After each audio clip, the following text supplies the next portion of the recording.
Hello everyone, welcome to our YouTube channel. Daily current affair session में आपका स्वागत है। अगर आप कोई भी एग्जाम की तैयारी कर रहे हो, कोई भी कॉम्पिटेटिव लेवल की तैयारी हो, चाहे वो एसएससी की हो, यूपीएससी की हो, पीसीएस की हो, हर एग्जाम के लिए बहुत जरूरी है करंट अफेयर। डेली आपको करंट अफेयर पढ़ने ही चाहिए, इसलिए मैं डेली भी ला रही हूँ, वीकली भी ला रही हूँ, मंथली भी ला रही हूँ। आपको पूरा कंटेंट मैं प्रोवाइड करवा रही हूँ, जितना हो सकता है मैं बहुत ज़्यादा से ज़्यादा कंटेंट आपको देती हूँ। तो उम्मीद करती हूँ आपको अच्छा लग रहा होगा। चलिए ज़्यादा समय ना लेते हुए स्टार्ट करते हैं। So the first question is, in which of the following city Union Shipping Minister Sarbanand Sonewal has flagged off India first water taxi services in February 2022? निम्नलिखित में से किस शहर में केंद्रीय जहाजरानी मंत्री, इससे हमें पता चल गया जहाजरानी मंत्री कौन है, सर्बानंद सोनेवाल। ठीक है, ये भी एक पॉइंट हो गया हमारे पास। क्वेश्चन से ही बहुत सारे पॉइंट निकल जाते हैं। ठीक, तो यहाँ क्वेश्चन लेकिन ये पूछा है कि उन्होंने 2022 में भारत की पहली जल टैक्सी सेवाओं को हरी झंडी दिखाई है। पहली आ गया है, फिर से है ना, मैंने बताया पहली आ गया, भारत की पहली है ये जल टैक्सी सेवा। तो वो कह रहे किस शहर में लॉन्च हुई है, वो ये अपनी मुंबई में लॉन्च हुई है। ठीक है, मुंबई में लॉन्च हुई है। तो थोड़ा इसके बारे में हम जानते हैं। भारत में पहली जुड़वा शहरों में मुंबई और नवी मुंबई को जोड़ने वाली जल टैक्सी सेवाओं को केंद्रीय जहाजरानी मंत्री सर्बानंद सोनोवाल ने झंडी दिखाकर रवाना कर दिया है। शुरुआती चरण में इन रूटों पर 7 स्पीड बोट चलेगी। ठीक, ये भी पॉइंट अच्छा है कि 7 स्पीड बोट चलेगी स्टार्टिंग में। ठीक, नेक्स्ट है, which of the following state government will launch a 4-year mentorship programme called project Arohan to provide guidance to student? निम्नलिखित में से कौन सी राज्य सरकार छात्रों को मार्गदर्शन प्रदान करने के लिए प्रोजेक्ट आरोहण नामक 4 वर्षीय परामर्श कार्यक्रम शुरू करेगी? तो अपना आसाम करने वाली है ये प्रोजेक्ट आरोहण स्टार्ट। ठीक, थोड़ा इसके बारे में हम जानते हैं। प्रोजेक्ट आरोहण है क्या एग्जैक्टली? असम सरकार छात्रों को मार्गदर्शन प्रदान करने के लिए और उनके कौशल को सुधारने के लिए प्रोजेक्ट आरोहण नाम एक 4 वर्षीय परामर्श कार्यक्रम शुरू करेगी। ठीक है, और 4 वर्ष का है ये, 4 साल का है ये, और प्रोजेक्ट आरोहण है ये, बच्चों के लिए है, स्टूडेंट्स के लिए असम सरकार शुरू कर रही है।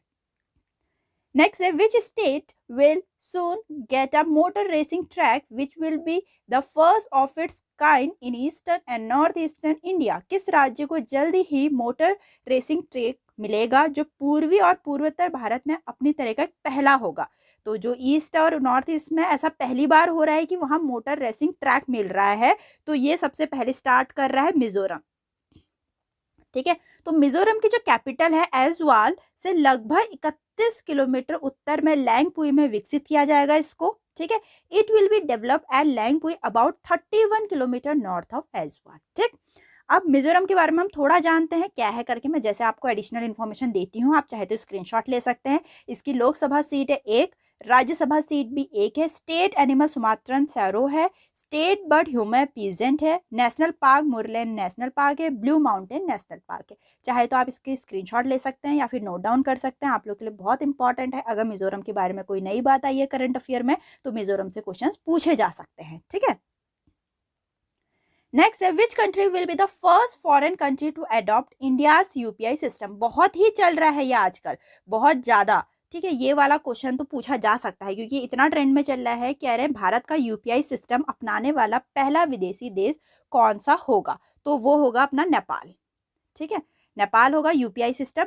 अब जो एनपीसीआई है, एनपीसीआई क्या है हमारा? एनपीसीआई है ना, यहाँ पे लिखा हुआ national payment corporation of India.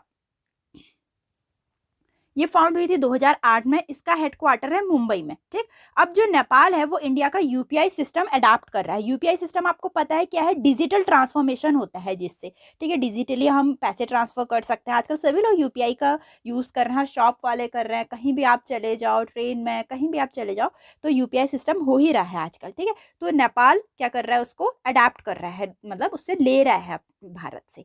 ठीक है, तो नेपाल की अगर हम कैपिटल जाने तो काठमांडू है, करेंसी नेपालीज रुपी है। ठीक, नेक्स्ट है, in February 2022 which of the following team lifted the 15 chief executive councillor cup of men's ice hockey championship? ये क्वेश्चन पूछ रहे हैं कि फरवरी 2022 में निम्नलिखित में से किस टीम ने पुरुषों की आइस हॉकी चैंपियनशिप के 15वें मुख्य कार्यकारी पार्षद कप को जीता है? तो अपने लद्दाख स्काउट्स ने जीता है। ठीक,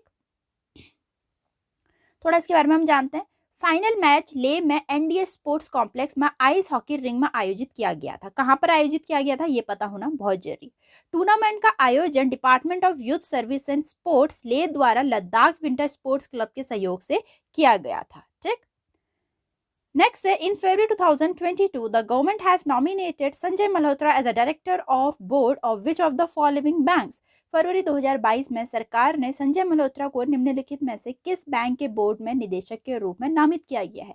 मेरी पूरी अपॉइंटमेंट्स पे वीडियो आई थी एक बहुत ही इंटरेस्टिंग वे में, अगर आपने देखी है तो बहुत ही अच्छा है, नहीं देखी तो जाके देखना, मैं लिंक डिस्क्रिप्शन में दे दूंगी, आई बटन में दे दूंगी। फिलहाल यहाँ क्वेश्चन बोल रहे हैं कि फरवरी 2022 में सरकार ने संजय मल्होत्रा को किस बैंक के बोर्ड के निदेशक के रूप में नामित किया गया, तो अपने एसबीआई में, ठीक है, स्टेट बैंक ऑफ इंडिया में नामित किया गया है संजय मल्होत्रा को। नेक्स्ट है, to commemorate the anniversary of the discovery of Pluto in 1930 which day is celebrated as the Pluto day. 1930 में प्लूटो की खोज की वर्षगांठ के उपलक्ष्य में किस दिन को प्लूटो दिवस के रूप में मनाया जाता है। इससे हमें पता चल गया 1930 में प्लूटो की खोज हुई थी, लेकिन कौन से दिन हुई थी, 18 फरवरी को। तो 18 फरवरी को प्लूटो डे मनाया जाता है इसीलिए। ठीक, नेक्स्ट है, which city in India will host the international Olympic committee session in 2023। Bharat का कौन सा शहर 2023 में अंतर्राष्ट्रीय ओलंपिक समिति सत्र की मेजबानी करने वाला है। अपना मुंबई। ठीक है, अपना मुंबई ऐसे काम करता है, ऐसे याद कर सकते हैं हम कि भारत का सबसे पहला कौन सा शहर कह रहे हैं, मुंबई शहर है जो 2023 में अंतर्राष्ट्रीय ओलंपिक समिति सत्र की मेजबानी करेगा। थोड़ा इसके बारे में हम जानते हैं। फरवरी 2022 को अंतर्राष्ट्रीय ओलंपिक समिति ने भारत को 2023 में मुंबई में इंटरनेशनल ओलंपिक कमेटी सत्र की मेजबानी करने का अधिकार दे दिया है। ठीक है, और जो 2023 में होने वाली है। भारत 1983 के बाद पहली बार सत्र की मेजबानी करेगा, तो बहुत ही अपने में गर्व की बात है। अब 1983 कब रह गया, उसके बाद इतने सालों बाद अब 2023 में अब कर रहा है मेजबानी। ठीक, इसे जियो वर्ल्ड कन्वेंशन सेंटर में होस्ट किया जाएगा। नरेंद्र बत्रा भारतीय ओलंपिक संघ के वर्तमान अध्यक्ष हैं। यह हमें पता होना चाहिए कि इंडियन ओलंपिक एसोसिएशन के अध्यक्ष कौन है, नरेंद्र बत्रा जी हैं। ठीक, next question is, death anniversary of freedom fighter Gopal Krishna Gokhale was observe on 19 February 2022। He was the founder of which of the following organisation. मैं इसीलिए कहती हूँ क्वेश्चन ध्यान से पढ़िएगा। ठीक है, क्वेश्चंस में हमें बहुत कुछ पता चल जाता है। अभी आप लोग को गोपाल कृष्ण गोखले जी की डेथ एनिवर्सरी का बता दिया कि स्वतंत्रता सेनानी गोपाल कृष्ण गोखले की पुण्यतिथि 19 फरवरी 2022 को मनाई गई थी। ठीक, लेकिन क्वेश्चन यह है कि वो निम्नलिखित में से किस संगठन के संस्थापक थे। वो अपने सर्वेंट्स ऑफ इंडिया सोसाइटी के संस्थापक थे। ठीक है, थोड़ा हम इनके बारे में जानते हैं। वर्ष 2022 में उनकी 107वीं पुण्यतिथि मनाई। ये नंबर पता होना चाहिए, बहुत बार पूछ लिया जाता है। उनका जन्म 9 मई 1866 को हुआ था। उन्हें भारत में मॉरमेंटो सुधार लाने वाले अग्रणी भूमिका निभाई थी। गोखले 1889 में इंडियन नेशनल कांग्रेस के सदस्य बने। 1905 में गोखले को भारतीय राष्ट्रीय कांग्रेस का अध्यक्ष चुना गया। ठीक, नेक्स्ट है, Ravish Tiwari passed away in February 2022. He was related to which of the following field? Ravish Tiwari का फरवरी 2022 में निधन हो गया। वह निम्नलिखित में से किस क्षेत्र से संबंधित थे। ये बहुत ही फेमस जर्नलिस्ट थे एक। ठीक है, तो जर्नलिज्म से रिलेटेड है रवीश तिवारी जी। उन्होंने इंडिया टुडे सहित प्रतिष्ठित समाचार संगठनों के साथ काम किया और द इंडियन एक्सप्रेस के राष्ट्रीय ब्यूरो के प्रमुख के रूप में भी काम कर रहे थे। नेक्स्ट क्वेश्चन है, who has set a new record in the ongoing Ranji trophy 2022। Ranji trophy 2022 में नया विश्व रिकॉर्ड किसने बनाया है। तो ये अपना साकिब उल गनी जी ने बनाया है। ठीक, थोड़ा इनके बारे में हम जानते हैं। वह प्रथम श्रेणी क्रिकेट के इतिहास में डेब्यू पर शतक लाने वाले पहले बल्लेबाज बन गए हैं।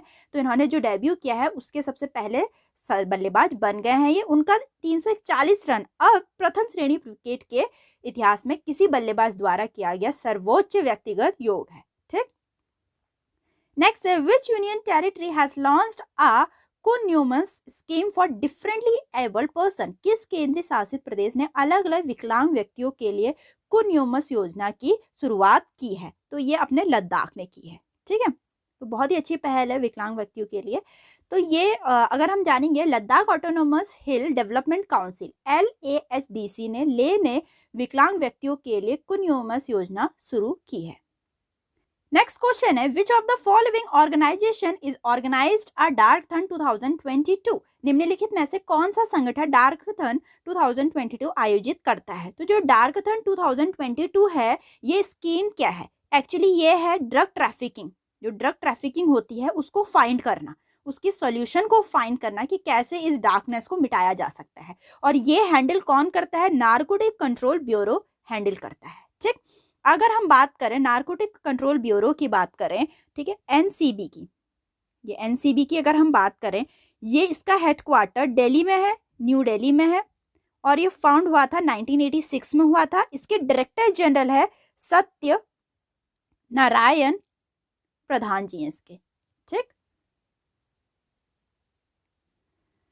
नेक्स्ट क्वेश्चन है the faith 2035 vision document has recently been release for which sector. Faith 2035 vision दस्तावेज हाल में ही किस क्षेत्र के लिए जारी किया गया था। तो ये अपने टूरिज्म के लिए जारी किया गया था। ठीक है, फेथ 2035। और अगर हम फेथ की बात करें तो इसके चेयरमैन कौन है, नकुल आनंद जी हैं, और ये टूरिज्म के लिए लॉन्च किया गया था। ठीक, नेक्स्ट है थोड़ा इसके बारे में हम जानते हैं। जो फेथ है, फेथ की फुल फॉर्म क्या है, federation of association in Indian tourism and hospitality ने फेथ 2035 विजन दस्तावेज जारी किया, जिसमें वर्ष 2035 तक भारतीय पर्यटन को दुनिया द्वारा पसंदीदा और प्रिय बनाने के लक्ष्य और निष्पादन पथ शामिल है। ठीक, और नकुल आनंद जी इसके चेयरमैन है।